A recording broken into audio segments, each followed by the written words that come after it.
नमस्कार दोस्तों, हर हर महादेव, ओम नमः शिवाय, श्री शिवाय नमस्तुभ्यम। दोस्तों, अगर आप हमारे चैनल पर पहली बार आए हैं तो हमें सब्सक्राइब जरूर कर ले ताकि आने वाली वीडियो आपको जल्दी से मिल सके। दोस्तों, जैसा कि आज है रविवार, तो बहुत ही शुभ दिन है। गुरुजी ने कहा है कि इस दिन आपको एक दीपक और चावल वाले उपाय से चूकना नहीं है। ये आपको अवश्य करना है। दोस्तों, आज हमने इस वीडियो में गुरुजी द्वारा बताए गए कुछ उपाय आपको बताए हैं जो आपको अवश्य करने हैं। इस वीडियो को ध्यान से देखें, पूरा सुने। आधा अधूरा सुनने से कोई लाभ नहीं होगा। चलो चलते हैं, सुनते हैं। नमस्कार दोस्तों, ओम नमः शिवाय, जय महाकाल, श्री शिवाय नमस्तुभ्यं। जैसा कि आप सभी को पता है कि आज है चतुर्थी तिथि और इसी के साथ रविवार का दिन पड़ रहा है तो बहुत ही अच्छा दिन है, बहुत ही शुभ योग है। तो ऐसे में आपको अपने घर की सुख समृद्धि के लिए, लक्ष्मी प्राप्ति के लिए, अगर आपके घर में धन, वैभव, ऐश्वर्य की कमी है, जीवन में मान सम्मान की कमी है, घर से आर्थिक तंगी बनी रहती है, तो आपको आज के दिन एक छोटा सा उपाय करना है। इससे आपके जीवन का दुर्भाग्य सौभाग्य में बदल जाएगा और हमेशा आपके घर में सुख समृद्धि बनी रहेगी। तो इस उपाय को कैसे करना है और क्या क्या सामग्री लगेगा, पूरा इस वीडियो में बताएंगे। पूज्य गुरुदेव जी की कथा से सुनकर आपको समझाने का पूरा प्रयास करूंगा। बस इससे पहले आपसे एक छोटा सा निवेदन है कि आप वीडियो को कर दे एक लाइक और चैनल को सब्सक्राइब करके कमेंट बॉक्स में महादेव का कोई सभी प्यारा नाम हर हर महादेव जरूर लिखें। तो चलिए बढ़ते हैं उपाय की ओर से। इस उपाय के लिए आपको 11 चावल का दाना लेना है। देखो, 11 चावल का दाना आपको लेना है और ध्यान देना है कि वह चावल कहीं से भी खंडित नहीं होना चाहिए। ठीक है, अब इसके बाद आपको एक दीपक लेना है। देखिए, दीपक आप चाहे तो मिट्टी का ले ले और यदि मिट्टी का दीपक नहीं है तो आप शुद्ध आटा लगाकर एक दीपक बना सकते हैं। लेकिन अगर आप दीपक आटे से बना रहे हैं तो आटे में नमक का प्रयोग नहीं करना है, ठीक है।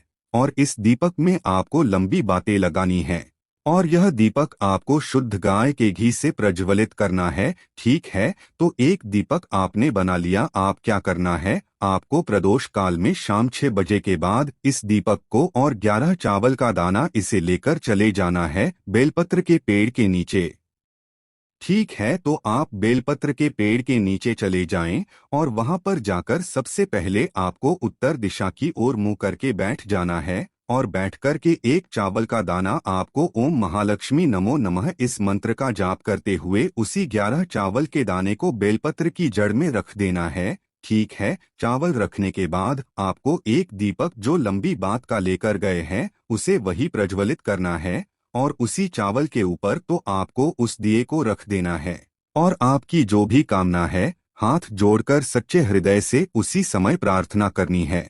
अगर आपके घर में पितृदोष लगा है तो पितृदोष के लिए कामना करनी है, या फिर घर में लक्ष्मी जी की कमी रहती है, व्यापार अच्छा नहीं चल रहा है, घर में क्लेश होते हैं, तो घर की सुख समृद्धि के लिए सच्चे हृदय से कामना कर लेनी है, ठीक है। तो बहुत ही छोटा सा उपाय है, आप करके देखिएगा, आपको लाभ अवश्य मिलेंगे। देखो, गुरुजी ने कहा कि चतुर्थी की तिथि पर बेलपत्र के वृक्ष के नीचे दीपक जलाना बहुत ही शुभ बताया गया है और आज के दिन जो भी व्यक्ति एक दीपक बेलपत्र के नीचे प्रज्वलित कर देता है उसको माता लक्ष्मी और महादेव जी दोनों उनकी मनोकामना को पूरी करते हैं। देखो, बहुत ही अच्छा दिन। अब बात कर लेते हैं हमारे दूसरे उपाय की। देखो, आगे बढ़ने से पहले वीडियो को एक लाइक जरूर करें। देखिए, दूसरा उपाय, जो लोग बहुत अधिक चिंता में रहते हैं, डिप्रेशन में रहते हैं, उन्हें ये उपाय करना चाहिए। देखिए, ये उपाय विशेषकर आप सुबह से लेकर के शाम तक किसी भी समय कर सकते हैं, लेकिन चतुर्थी की तिथि पड़ी है तो आप यदि उपाय प्रदोष काल के समय करेंगे तो बहुत ही सर्वोत्तम होगा। प्रदोष काल का समय सूर्यास्त से 45 मिनट पहले शुरू होता है और सूर्यास्त के 45 मिनट बाद तक रहता है। देखिए, इस उपाय के लिए सबसे पहले तो आपको मात्र एक प्यारी सी बेलपत्र लेनी है। बेलपत्र जो है वह कहीं से भी कटी फटी खंडित नहीं होनी चाहिए, इस बात का विशेष ध्यान रखें। बेलपत्र यदि आपको नहीं मिल पाती है तो आप भगवान शिव के शिवलिंग पर चढ़ी हुई बेलपत्र को पुण्य शुद्ध जल से धोकर उपयोग कर सकते हैं। इसी के साथ में आपको एक चावल यानी कि अक्षत का दाना लेना है, जो कहीं से भी खंडित नहीं होना चाहिए। देखिए दोस्तों, अब आपको बहुत ही ध्यान से समझना है, लेकिन यदि आपके जीवन में दुर्भाग्य बहुत ही ज्यादा है तो आपको पीला चंदन लेना है। यदि आपकी जीवन में तेजी की कमी है, यानी कि आप आलसी बहुत अधिक है, आपका किसी भी कार्य में मन नहीं लगता है, आप किसी भी कार्य को सोचते हैं और उस कार्य को केवल सोचने में ही रह जाते हैं और उस कार्य को आप कर ही नहीं पाते हैं, तो आपको लाल चंदन लेना होगा। या फिर यदि आपके जीवन में दुर्भाग्य बहुत ही अधिक बना है तो आपको शहद लेना है। शायद आपको मात्र एक बूंद लेना है। देखिए, तो आपको पीला चंदन लेना है, या फिर आपको लाल चंदन लेना है, या फिर आपको एक बूंद शहद लेना है। तीनों में से केवल एक ही सामग्री आपको लेनी है। और इसी के साथ में आपको एक तांबे के पात्र के अंदर शुद्ध जल लेना है। देखिए, सबसे पहले तो आपको इन सभी सामग्रियों को लेकर के पहुंच जाना है भगवान शिव के मंदिर में। देखिए, सबसे पहले तो आपके पास जो एक लोटा शुद्ध जल है, उसे आपको धीरे धीरे भगवान शिव के शिवलिंग पर अर्पित कर देना है। श्री शिवाय नमस्तुभ्यं इस मंत्र का जाप करते हुए। अब दोस्तों, आपके पास जो बेलपत्र है, आप सभी को पता है, बेलपत्र में 3 पत्तियां होती है और बेलपत्र की जो बीच वाली बड़ी पत्ती होती है और इसकी जो चिकनी साइड होती है, तो आपको अपने सीधे हाथ की चीटी वाली के जो पास वाली उंगली होती है, अनामिका उंगली, उसमें आपको पीला चंदन लेना है। पीला चंदन ले रहे हैं तो उसमें आपको थोड़ा सा जल डाल करके गीला करना है। तो पीले चंदन की एक बिंदी आपको बेलपत्र की बीच वाली बड़ी पत्ती पर लगा देनी है। पीले चंदन की बिंदी लगा रहे हैं तो आपको बृहस्पतेश्वर महादेव का स्मरण करना है। यदि आप लाल चंदन की बिंदी लगा रहे हैं तो आपको मंगलेश्वर महादेव का स्मरण करना है।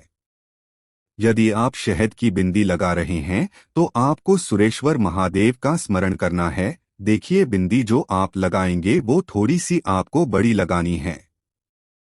अब दोस्तों, आपके पास जो एक चावल का दाना है, आपकी जो भी मनोकामना है उसे आपको मन में सोचना है। और यह जो चावल का दाना है, आपने जो बेलपत्र पर एक बिंदी लगाई है, उसी के ऊपर आपको रख देना है, यानी कि चिपका देना है। बेलपत्र पर एक बिंदी लगानी है, फिर उसी के ऊपर आपको एक चावल का दाना भी रख देना है।